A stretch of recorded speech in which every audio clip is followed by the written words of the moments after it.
আসসালামু আলাইকুম এভরিওয়ান। কি অবস্থা তোমাদের? কেমন আছো তোমরা? আশা করি তোমরা সবাই অনেকটাই ভালো আছো। আমিও আল্লাহর রহমতে এবং তোমাদের দোয়া এবং ভালোবাসায় অনেকটাই ভালো আছি। তো আবারও নিয়ে আসলাম তোমাদের জন্য নতুন আরেকটি গল্প। আশা করি আমাদের অন্যান্য গল্পের মতো এই গল্পটাও তোমাদের অনেকটাই ভালো লাগবে। তো চলো বেশি কথা না বলে গল্প শুরু করা যাক। রাত 8টায় আমার বউয়ের পরকীয়া হাতে নাতে ধরতে আমি বাড়ির উঠোনের গাছটার পেছনে বসে আছি। অনেকদিন ধরে খেয়াল করছি আমার বউ অন্য পুরুষের সাথে কথা বলে, কিন্তু আমি মেঘলাকে ভালোবাসি তাই তাকে বলছি না।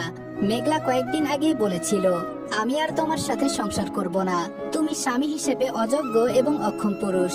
কথাগুলো আজও কানের ভেতর বাজে, অথচ ভোর থেকে সন্ধ্যা পর্যন্ত মাঠে কাজ করে যে কটা টাকা আয় করি তার সবটাই মেঘলার হাতে তুলে দেই। এটার কোনো হিসেব নেই, কিন্তু মেঘলার কোনো চাওয়া অপূর্ণ রাখিনি আমি, কারণ হাজার হোক সে আমার ভালোবাসার মানুষ। আমরা ভালোবেসে বিয়ে করেছিলাম। আমার অবস্থার কথা, পরিবারের কথা সবই সে জানতো। তবুও একদিন বলেছিল, তোমাকে ছাড়া আমি বাঁচবো না। কিন্তু আজকে সেই মানুষটাই যেন বদলে গেছে। সত্যি কি ভালোবাসা এত সহজে বদলে যায়, নাকি গরিব মানুষদের ভালোবাসার কোনো দাম নেই? হঠাৎ ঘরের দরজাটা আস্তে করে খুললো। আমি নিঃশ্বাস বন্ধ করে তাকিয়ে রইলাম। মেঘলা চারপাশে একবার দেখে নিল, তারপর মোবাইল হাতে নিয়ে দ্রুত উঠোনের এক কোণে চলে গেল। কিছুক্ষণ পর অন্ধকার গলির দিক থেকে একটা ছায়া এগিয়ে আসতে দেখলাম। লোকটার মুখ স্পষ্ট দেখা যাচ্ছিল না, কিন্তু মেঘলার মুখে যে হাসিটা দেখলাম সেই হাসিটা অনেকদিন হলো দেখিনি। আমার হাত কাঁপতে শুরু করলো, বুকের ভেতরটা যেন ভেঙে চুরমার হয়ে যাচ্ছে। তবুও আমি অপেক্ষা করলাম, কারণ আজকে আমি শুধু সন্দেহ নয়, সত্যিটা নিজের চোখে দেখতে চাই। কিন্তু কয়েক মিনিট পরে যা দেখলাম তার জন্য আমি একদমই প্রস্তুত ছিলাম না। মেঘলা একটা ছেলের সাথে দাঁড়িয়ে দাঁড়িয়ে হেসে হেসে কথা বলছে। মেঘলা ছেলেটার বুকের ভেতর, আর ছেলেটা মেঘলাকে জড়িয়ে ধরে কপালে আর ঠোঁটে চুমু খাচ্ছে। যা দেখে আমার পায়ের নিচের মাটি যেন সরে গেল। ইচ্ছে করছে এখনই গিয়ে সব শেষ করে দেই, কিন্তু মেঘলার দিকে তাকিয়ে ওর সম্মানের কথা চিন্তা করে আমি চুপচাপ দাঁড়িয়ে সবটা দেখছি। কিন্তু ছেলেটা কে সেটা দেখা যাচ্ছে না। কিছুক্ষণ কথা বলার পর লোকটা মেঘলার হাতে একটা কাগজ দিল। মেঘলা সেটা দ্রুত নিজের ওড়নার ভেতর লুকিয়ে ফেললো। তারপর দুজন চারপাশে একবার তাকিয়ে আলাদা আলাদা পথে চলে গেল। আমি তখনও গাছের পেছনে দাঁড়িয়েছিলাম। মনে হচ্ছিল পৃথিবীর সব শব্দ যেন হঠাৎ থেমে গেছে। অনেকক্ষণ পরে আমি ধীরে ধীরে ঘরের দিকে হাঁটলাম। এমন ভাবে দরজা খুললাম যেন কিছুই জানি না, আমি কিছুই দেখিনি। মেঘলা রান্নাঘরে ছিল। আমাকে দেখে স্বাভাবিক গলায় বলল, এত দেরি হলো কেন? কি এমন কোটি টাকার কাজ করে এসেছো যার জন্য এতক্ষণ লাগলো? আমি কি চাকর যে তোমার জন্য সারাক্ষণ বসে থাকবো? এখানে ভাত বেড়ে রেখেছি, ইচ্ছে হলে খেয়ে নিও। আমি গেলাম ঘুমাতে। আমি তার মুখের দিকে তাকিয়ে শুধু বললাম, মাঠে অনেক কাজ ছিল। মেঘলাকে আর কিছু বললাম না। আশ্চর্যের বিষয়, এত বড় একটা সত্য জানার পরেও আমার গলায় কোনো রাগ ছিল না, কারণ কখনো কখনো মানুষ এতটাই কষ্ট পায় যে রাগ করার শক্তিটুকু হারিয়ে ফেলে। সেই রাতে আমি একটুও ঘুমাতে পারিনি। বারবার ভাবছিলাম, যে মেয়েটা একদিন বলেছিল তোমাকে ছাড়া আমি বাঁচবো না, সে আজ কেন অন্য কারো সাথে ভবিষ্যতের স্বপ্ন দেখছে। কিন্তু আমি সিদ্ধান্ত নিলাম এখন কিছু বলবো না, আমি শুধু দেখব, আমি অপেক্ষা করব। এটাও হতে পারে মেঘলা তার ভুল বুঝে আমাকে আবার ভালোবাসবে, নাকি সে আমার থেকে দূরে চলে যাবে। এগুলো ভেবে আমার ভয় হতে থাকলো। তারপর আমি রান্নাঘরে গিয়ে ভাতের লোকমা মুখে নিলাম, কিন্তু সেটা আমার মুখ দিয়ে যাচ্ছে না, যেন গলার মাঝে আটকে আছে। শুধু কান্না করতেছি, আর চোখের পানিগুলো ভাতের মধ্যে পড়ছে। সেখান থেকে সোজা রুমে চলে আসলাম। রুমে এসে দেখি মেঘলা শুয়ে আছে। অনেকদিন ধরে মেঘলা আমার সাথে রাতে ঘুমায় না। আমাদের মাঝখানে একটা কোলবালিশ দিয়ে রাখে। মনে মনে ভাবছি, আগে তো মেঘলা এমন ছিল না। দিনে দিনে মানুষ এত পরিবর্তন হয়, টাকার জন্য মানুষ কি না করতে পারে। তারপর আমি ঘুমিয়ে পড়লাম। কিন্তু সকালে ঘুম থেকে উঠে প্রতিদিনের ন্যায় আমি কাজের উদ্দেশ্যে বের হলাম। ঠিক তখনই আমি মেঘলাকে এমন অবস্থায় দেখলাম যা দেখে আমার চোখ কপালে উঠে গেল। মেঘলাকে এমন অবস্থায় দেখে আমার চোখ কপালে উঠে গেল। আমার তখনই উঠোনের দিকে চোখ যেতে বুকটা যেন ধক করে উঠলো।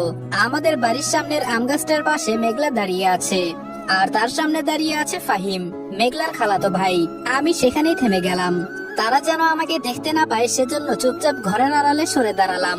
তারপর যা দেখলাম সেটা আমার বুকের ভেতরের পুরনো ক্ষতটাকে আরো গভীর করে দিল। ফাহিম মেঘলার খুব কাছে দাঁড়িয়েছিল। কিছুক্ষণ কথা বলার পর সে মেঘলাকে নিজের বুকের সঙ্গে জড়িয়ে ধরলো, আর মেঘলাও তাকে সরিয়ে দিল না, বরং মাথা নিচু করে নিঃশব্দে দাঁড়িয়ে রইল। আমার হাতের মুঠো শক্ত হয়ে গেল। মনে হচ্ছিল বুকের ভেতরটা কেউ ছিঁড়ে ফেলছে। গত রাতের সেই দৃশ্যটা তখন আবার চোখের সামনে ভেসে উঠলো। আমি ভাবতেই পারছিলাম না যে মেয়েটার জন্য নিজের সব সুখ এবং স্বপ্ন বিসর্জন দিয়েছি, সেই মেয়েটাই আজকে অন্য একজনের বুকে শান্তি খুঁজে নিচ্ছে। তবুও আমি নিজেকে সামলে নিলাম, কারণ এখন ওই সামনে গিয়ে কোনো ঝামেলা করতে চাইনি। আমি জানতে চেয়েছিলাম পুরো সত্যটা, জানতে চেয়েছিলাম আমার সংসার ভাঙার পেছনে আসলে কি লুকিয়ে আছে। তাই নিঃশব্দে সেখান থেকে সরে গেলাম। কিন্তু চলে যাওয়ার আগে শেষবারের মতো মেঘলার দিকে তাকালাম। সেদিন প্রথমবারের মতো মনে হলো আমার আর মেঘলার মাঝখানে দূরত্বটা শুধু একটা কোলবালিশের নয়, আমাদের মাঝখানে এখন এমন একটা দেয়াল দাঁড়িয়ে গেছে যেটা হয়তো আর কোনোদিন ভাঙবে না। আমি তখনও ঘরের আড়ালে দাঁড়িয়েছিলাম, চোখের সামনে এমন একটা দৃশ্য দেখেছিলাম যেটা কোনো স্বামী কখনো দেখতে চায় না। ফাহিম মেঘলার মুখ দু হাতে ধরে কিছু একটা বলল, তারপর ধীরে ধীরে তার কপালে চুমু খেলো। মেঘলা একবার চারপাশে তাকালো, তারপর সেও ফাহিমের আরো কাছে চলে গেল। কিছুক্ষণের মধ্যেই দুজন একে অপরকে জড়িয়ে ধরে দাঁড়িয়ে রইলো। আমার বুকের ভেতরটা মোচড় দিয়ে উঠলো, মনে হচ্ছিল কেউ যেন জীবন্ত অবস্থায় আমার হৃদয়টা ছিঁড়ে ফেলেছে। তবুও আমি চুপ করে দাঁড়িয়ে রইলাম। ইচ্ছে করছিল সামনে গিয়ে জিজ্ঞাসা করি, মেঘলা, আমার ভালোবাসার কি এতটুকু মূল্য ছিল না তোমার কাছে? কিন্তু পারলাম না, কারণ আমি আজও মেঘলাকে ভালোবাসি। হয়তো সে আমাকে আর ভালোবাসে না, কিন্তু আমি চাইনি তার সম্মানের কোনো ক্ষতি হোক, চাইনি গ্রামের মানুষ তার নামে কথা বলুক। তাই নিজের চোখে সবকিছু দেখেও আমি নীরব রইলাম। নিজের কষ্টের কথাগুলো কাউকে বলতে পারি না। আমার বাবা মা নেই, আপন বলতে কেউ নেই। বুক ভরা যন্ত্রণা নিয়ে শুধু নিজের সাথেই কথা বলি। কিছুক্ষণ পর ফাহিম আর মেঘলা আলাদা হয়ে গেল, দুজন দুদিকে হাঁটতে শুরু করলো। আমিও দ্রুত সরে গেলাম, যাতে তারা বুঝতে না পারে যে সবকিছু আমি দেখেছি। আমার বাসায় যাওয়ার আর কোনো ইচ্ছে ছিল না, তাই সোজা কাজের উদ্দেশ্যে রওনা দিলাম। সেদিনের রোদটা যেন অন্য দিনের চেয়ে অনেক বেশি তীব্র ছিল। মাথার উপর আগুনের মতো সূর্য, শরীর বেয়ে ঘাম ঝরছে। তবুও আমি একের পর এক কাজ করে যাচ্ছিলাম, কারণ গরিব মানুষের দুঃখ থাকলেও পেট থেমে যায় না। সারাদিন হাড়ভাঙ্গা পরিশ্রম করার পর বিকেলের দিকে মহাজনের কাছে মজুরি নিতে গেলাম। মহাজন টাকা গুনে আমার হাতে দিল, কিন্তু টাকা হাতে নিয়েই বুঝলাম হিসাব মিলছে না। আমি অবাক হয়ে বললাম, মহাজন টাকা কম দিলেন কেন?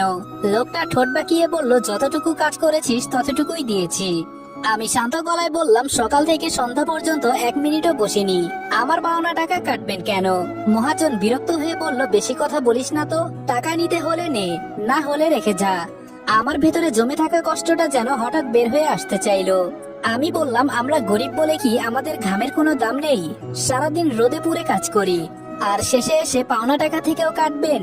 মহাজন রাগী চোখে তাকালো, কিন্তু আশেপাশের কয়েকজন শ্রমিক আমার কথার সমর্থন করায় শেষ পর্যন্ত সে বাকি টাকাও বের করে দিল।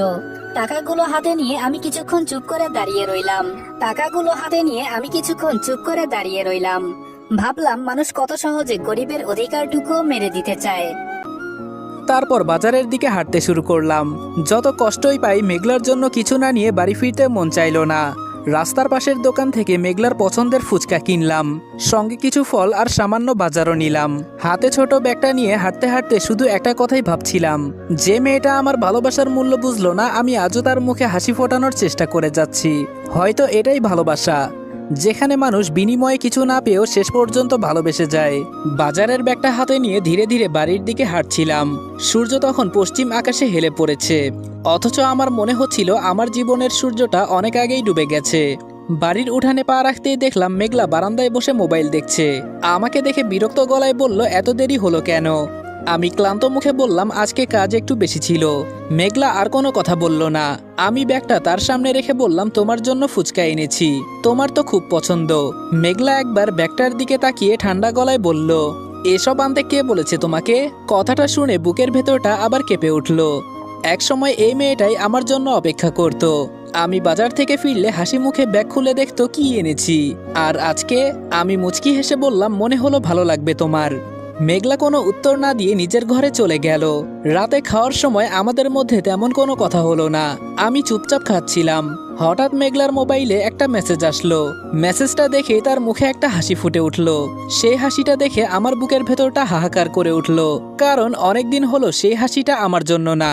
খাওয়া শেষ করে আমি উঠোনে এসে একা একা বসে রইলাম। আকাশ ভরা তারা, কিন্তু আমার জীবনটা যেন অন্ধকারে ঢেকে গেছে। ঠিক তখন পাশের বাড়ির বৃদ্ধ কাকা রাস্তা দিয়ে যাচ্ছিলেন। আমাকে একা বসে থাকতে দেখে বললেন, কি রে বাবা, এত রাতে একা বসে আছিস কেন?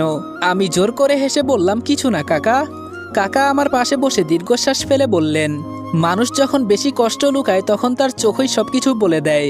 কথাটা শুনে আমার চোখ ভিজে উঠল, কিন্তু নিজের কষ্টের কথা কাউকে বলতে পারলাম না, কারণ যে মেয়েটাকে আজও নিজের প্রাণের চেয়েও বেশি ভালোবাসি তার নামে একটা খারাপ কথাও আমার মুখ দিয়ে বের হলো না। সেদিন গভীর রাত না হওয়া পর্যন্ত আমার ঘুম আসেনি। হঠাৎ মাঝরাতে পানি খাওয়ার জন্য ঘুম ভাঙলো। তখনই খেয়াল করলাম মেঘলার বিছানা খালি। আমার বুক ধক করে উঠল। ঘরের দরজা আধখোলা। আমি ধীরে ধীরে দরজার দিকে এগিয়ে গেলাম। তারপর বাহিরে তাকিয়ে এমন একটা দৃশ্য দেখলাম যা আমার সমস্ত সন্দেহকে সত্যি প্রমাণ করে দিল। আর সেই দৃশ্য দেখার পর প্রথমবারের মতো মনে হলো, হয়তো এবার আমাকে একটা কঠিন সিদ্ধান্ত নিতেই হবে। আমার বুকটা ধকধক করতে লাগলো। ধীরে ধীরে দরজার ফাঁক দিয়ে বাহিরে তাকালাম। উঠানের এক কোণে দাঁড়িয়ে মেঘলা মোবাইলে কারোর সাথে কথা বলছে। রাত প্রায় 12টা বাজে। চারপাশ নিস্তব্ধ, শুধু ঝিঝি পোকার ডাক শোনা যাচ্ছে। আমি নিঃশব্দে আরো একটু এগিয়ে গেলাম। মেঘলার কথাগুলো স্পষ্ট শুনতে পাচ্ছিলাম না, তবে কয়েকটা কথা কানে আসতেই বুকের ভেতরটা কেঁপে উঠল। মেঘলা বলছে, আর বেশি দিন না। কতই না মজা হবে তখন। এখন তো লুকিয়ে লুকিয়ে, কিন্তু তখন আমাদের মাঝে আর কোনো বাধা থাকবে না। সবকিছু ঠিক হলেই আমি চলে আসব, তুমি ওইসব নিয়ে চিন্তা করো না। আমি ওর কাছে দাঁড়িয়ে থাকলেও ও কিছুই বুঝতে পারেনি। কথাগুলো শুনে আমার মাথা ঘুরে উঠল। তাহলে কি সত্যিই মেঘলা আমাকে ছেড়ে চলে যাওয়ার পরিকল্পনা করছে? আমি দেয়ালের আড়ালে দাঁড়িয়ে চোখের পানি লুকানোর চেষ্টা করলাম। যে মানুষটার জন্য নিজের জীবনটা বিলিয়ে দিয়েছি, সেই মানুষটাই আজকে আমার অজান্তে অন্য কারোর সাথে নতুন জীবনের স্বপ্ন দেখছে। কিছুক্ষণ পর মেঘলা ঘরে ফিরে এলো, কিন্তু ওর চোখে মুখে খুশির ছাপ। আমি দ্রুত বিছানায় গিয়ে শুয়ে পড়লাম, যেন কিছুই জানি না। আমি আসলে ওকে জানতে দিতে চাই না যে আমি সবকিছু জানি। আমি শুধু দেখতে চেয়েছিলাম ভালোবাসা কিভাবে বদলে যায়। একটা সময় যে মানুষটা প্রতিশ্রুতি দিয়ে কাছে আসে, আমাদের জীবনের সাথে মিশে স্বপ্ন দেখায়, কিন্তু সময়ের ব্যবধানে সেই মানুষটা দূরে চলে যায়। সবকিছুই টাকার খেলা। টাকার কাছে ভালোবাসা বিক্রি হয়ে যায়। এসব কথাগুলো মনে মনে ভাবছিলাম। তারপর কখন যে ঘুমিয়ে গেছি নিজেও জানি না। সকালে ঘুম থেকে উঠে দেখি মেঘলা আগের মতোই স্বাভাবিক, যেন কিছুই হয়নি। সে তার মতো রাতে শুয়েছিল। জানি না আমাকে ঠকিয়ে সে কি পাবে। তবে আমার ভালোবাসার মানুষ যেন ভালো থাকে। আমার তরফ থেকে তোমার জন্য আমি সবসময় এই দোয়াটাই করব। তারপর আমি চুপচাপ কাজে যাওয়ার জন্য প্রস্তুত হচ্ছিলাম। ঠিক তখনই মেঘলা বলল, আগামী সপ্তাহে আমার কিছু টাকা লাগবে। যেভাবে হোক তুমি আমাকে টাকাগুলো দিবা। আর যদি না দাও তাহলে আমি কি করব নিজেও জানি না। আমি অবাক হয়ে বললাম, কত? মেঘলা বলল, বেশি না, মাত্র 20,000 টাকা। টাকার পরিমাণ শুনে আমি হতবাক হয়ে গেলাম। আমি বললাম, এত টাকা দিয়ে কি করবে? মেঘলা বিরক্ত হয়ে বলল, সব হিসাব কি তোমাকে দিতে হবে? আমার কি কোনো স্বাধীনতা নেই? আমার যা ইচ্ছে তাই করব। তোমাকে দিতে বলেছি, তুমি দিবে। এর বাহিরে আমি আর কোনো কথা শুনতে চাই না। আমি আর কিছু বললাম না, কিন্তু মনে মনে ভাবলাম, গরিব মানুষ আমি, এত টাকা কোথায় পাবো? দিন এনে দিন খাই, আর 20,000 টাকা এক সপ্তাহের মধ্যে আমি কিভাবে জোগাড় করব? তবুও মুখে শুধু বললাম, তুমি যখন আমার কাছে চেয়েছো, আমার সবটা দিয়ে আমি চেষ্টা করব। সারাদিন কাজ করার সময় শুধু একটা কথাই মাথার মধ্যে ঘুরছিল, হঠাৎ মেঘলা এত টাকা চাইছে কেন? সন্ধ্যায় কাজ শেষে বাড়ি ফেরার পথে হঠাৎ বাজারের এক চায়ের দোকানের সামনে ফাহিমকে দেখতে পেলাম।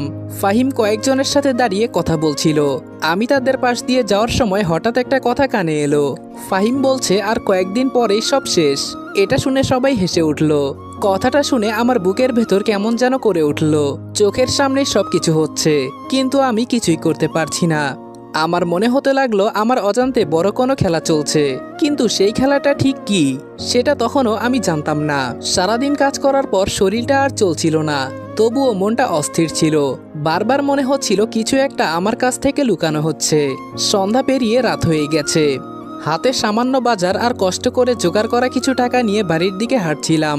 বাড়ির কাছাকাছি আসতেই খেয়াল করলাম ঘরের ভেতরে আলো জ্বলছে, কিন্তু আজকে কেন জানি সরাসরি দরজা দিয়ে ঢুকতে মন চাইলো না। আলো জ্বলছে দেখে আমি নিঃশব্দে জানালার কাছে গিয়ে দাঁড়ালাম। তারপর ভেতরে তাকিয়ে যা দেখলাম তাতে আমার বুকের ভেতরটা যেন থেমে গেল। ঘরের ভেতরে ফাহিম বসে আছে, আর তার একদম পাশে বসে আছে মেঘলা। দুজনের মুখে হাসি, যে হাসিটা একসময় শুধু আমার জন্য ছিল। আপনারা হয়তো ভাবছেন, আমি তো ফাহিমকে দোকানে দেখে আসলাম, তাহলে বাড়িতে এসে আবার ফাহিমকে কিভাবে দেখলাম? আসলে ফাহিমের বাইক আছে। আমি তো দোকান থেকে বাড়ি পর্যন্ত হেঁটে এসেছি, কিন্তু ফাহিম বাইক নিয়ে আসায় আমার অনেক আগেই পৌঁছে গেছে। কিন্তু ও হয়তো আমাকে খেয়াল করেনি। আমি জানালার পাশে দাঁড়িয়ে নিঃশব্দে সব দেখছিলাম। হঠাৎ মেঘলা নিজের ওড়নার ভাঁজ থেকে কিছু টাকা বের করে ফাহিমের হাতে দিল। টাকাগুলো দেওয়া দেখে আমি মনে মনে ভাবছি, এগুলো তো সেই টাকা। কয়েকদিন আগে আমার মায়ের দেওয়া শেষ সম্বল একটা আংটি ছিল, যেটা আমি বিক্রি করে দিয়ে টাকাটা এনে রেখেছিলাম। রোদে কাজ করেছিলাম, কত কষ্ট করে এই টাকাগুলো আমি জমা করেছি। মায়ের আংটির টাকা, আমার কাজের টাকা। ভেবেছিলাম টাকাগুলো দিয়ে মেঘলার জন্য কিছু একটা কিনে দিব, কিন্তু সেটা আর কোথায় হলো। মেঘলাই তো টাকাগুলো আজকে অন্য কারো হাতে দিয়ে দিচ্ছে। তারপর ফাহিম অবাক হয়ে বলল, এত টাকা কোথায় পেলে?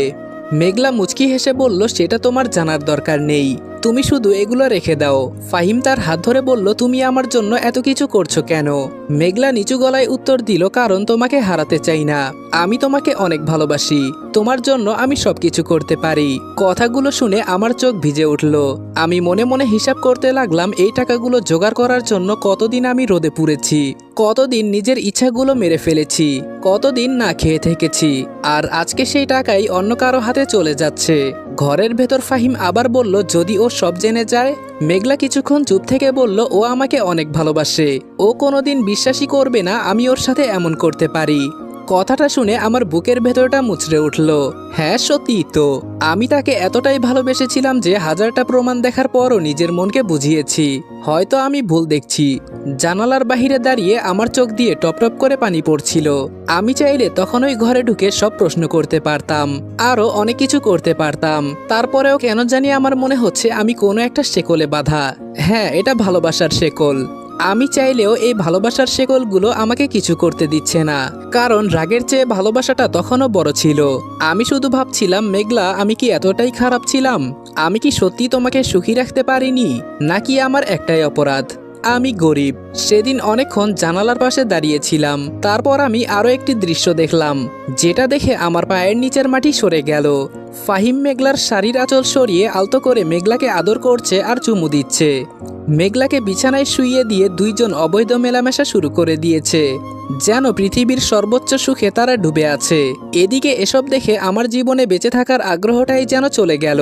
কার জন্য কি করেছি, কাকেই বা ভালোবেসে নিজের সবকিছু বিসর্জন করেছি। এসব দেখে আমি অঝরে কান্না করতে লাগলাম। তারপর চোখের পানি মুছে চুপচাপ উঠোনের অন্ধকারে বসে পড়লাম।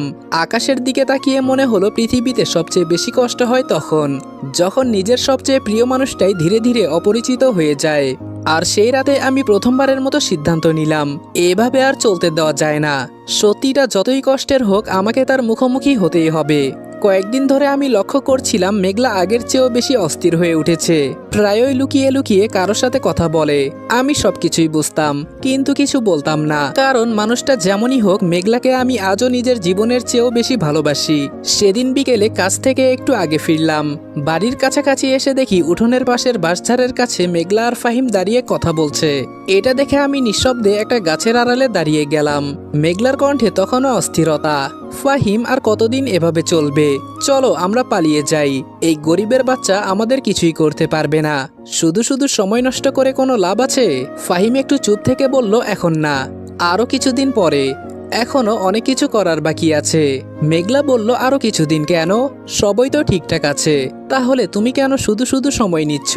তুমি কি চাও না আমরা আরো বেশি বেশি করে একজন আরেকজনকে ভালোবাসি? তুমি কি চাও না আমরা একসাথে থাকি? ফাহিম বলল, বললাম তো সব হলেই যাব, এখন এসব বলবা না। মেঘলা এবার বিরক্ত হয়ে বলল, না, আমি আর অপেক্ষা করতে পারবো না, যত তাড়াতাড়ি সম্ভব আমাদের চলে যেতে হবে। ফাহিম ভ্রুকুচকে বলল, হঠাৎ এত তাড়া কেন? কি হয়েছে তোমার? মেঘলা চারপাশে একবার তাকিয়ে নিচু গলায় বলল, কারণ তোমাকে একটা কথা বলা হয়নি। ফাহিম বলল, কি কথা? মেঘলা কিছুক্ষণ মাথা নিচু করে দাঁড়িয়ে রইল, তারপর বলল, আমি প্রেগনেন্ট। কথাটা শুনে ফাহিম যেন আকাশ থেকে পড়ল। কি? মেঘলা বলল, হ্যাঁ, আমি মা হতে চলেছি। ফাহিম কয়েক মুহূর্ত চুপ করে রইল, তারপর বিরক্ত গলায় বলল, এটা আবার কেমন হলো? এটা আবার কেমনে হলো? মেঘলা অবাক হয়ে ফাহিমের দিকে তাকিয়ে বলল, কেমনে হলো মানে? তুমি কি কিছুই বুঝতে পারছো না? ফাহিম বলল, আমি তো কিছুই বুঝতেছি না। এবার মেঘলার কণ্ঠে রাগ ফুটে উঠল। মেঘলা বলল, তুমি কিছু বুঝতে পারছো না মানে কি? ওই গরিব ছোট লোকের সাথে আমি কতদিন ধরে দূরে দূরে থাকি, সেটা তো তুমি জানো। ও যখন কাজের জন্য বাইরে থাকতো তখন আমরা কত সময় একসাথে কাটিয়েছি। তুমি কি সেসব ভুলে গেছো? ফাহিম মুখ ফিরিয়ে অন্যদিকে তাকালো। মেঘলা আবার বলল, তুমি কোনো ফাজলামি করবা না, আমি কিন্তু সিরিয়াস কথা বলতেছি। ফাহিম দীর্ঘশ্বাস ফেলে বলল, দেখো, আমি এই বাচ্চার দায়ভার নিতে পারবো না। মেঘলা যেন নিজের কানকে বিশ্বাস করতে পারছিল না। কি বললে? ফাহিম বলল, আমি এই বাচ্চার দায়িত্ব নিতে পারবো না। মেঘলা বলল, দায়িত্ব নেবে না মানে? ফাহিম বলল, যেটা বলেছি সেটাই। মেঘলার চোখে পানি চলে এলো। মেঘলা বলল, তাহলে এতদিন যা বলেছ, আমাকে নিয়ে যে ভবিষ্যতের স্বপ্ন দেখিয়েছ, সেগুলা কি মিথ্যা? ফাহিম ঠান্ডা গলায় বলল, সবকিছু এত সহজ না। মেঘলা বলল, আমি তোমার জন্য নিজের সংসার ছেড়ে দিতে রাজি হয়েছি, নিজের স্বামীকে কষ্ট দিয়েছি, আর আজকে তুমি বলছো দায়িত্ব নেবে না? ফাহিম বিরক্ত হয়ে বলল, তোমার সমস্যা তুমি বুঝে নাও, আমাকে এসবের মধ্যে টেনো না। মেঘলা বলল, এসবের মধ্যে তোমাকে না টানলে কাকে টানবো? এই সন্তানের বাবা তো তুমি। ফাহিম বলল, দেখো, আমি শুধু তোমার সাথে মজা করতে চেয়েছিলাম, আর সেটা আমি করেছি। তোমার সাথে রাত কাটাতে চেয়েছিলাম, রাতও কাটিয়েছি। তোমাকে আমি কাজে লাগাতে চেয়েছিলাম, কাজেও লাগিয়েছি। এখন আর তোমাকে আমার দরকার নেই। ফালতু কথা আমাকে না বললেই ভালো। এই বাচ্চা তোমার, তুমি কি করবা সেটা তুমি জানো, এতে আমার কিছু যায় আসে না। কথাগুলো শুনে মেঘলা তো অবাকের উপর অবাক হচ্ছে। আজকে এ কোন ফাহিমকে দেখছে সে?